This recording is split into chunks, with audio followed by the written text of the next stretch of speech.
আসামের লোকনৃত্য এখানকার সংস্কৃতি এবং ঐতিহ্যের একটি গুরুত্বপূর্ণ অংশ।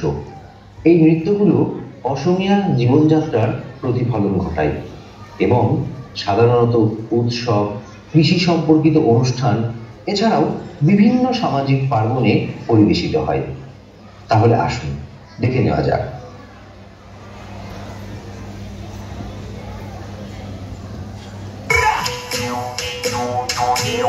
Oye bule bihua sekseki धिमकिटी धिम दाओ दाओ Oye bule bihua sekseki धिमकिटी धिम दाओ दाओ धिमकिटी bule bao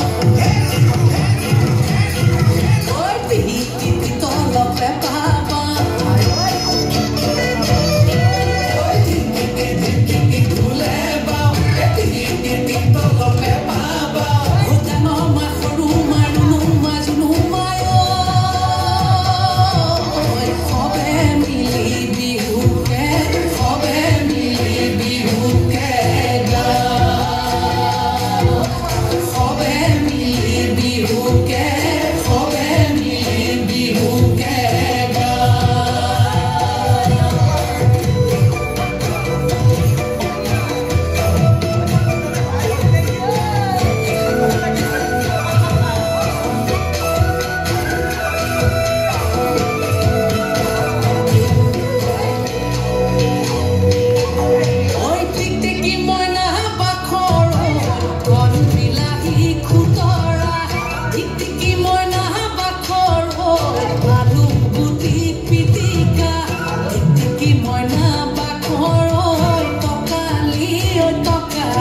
What?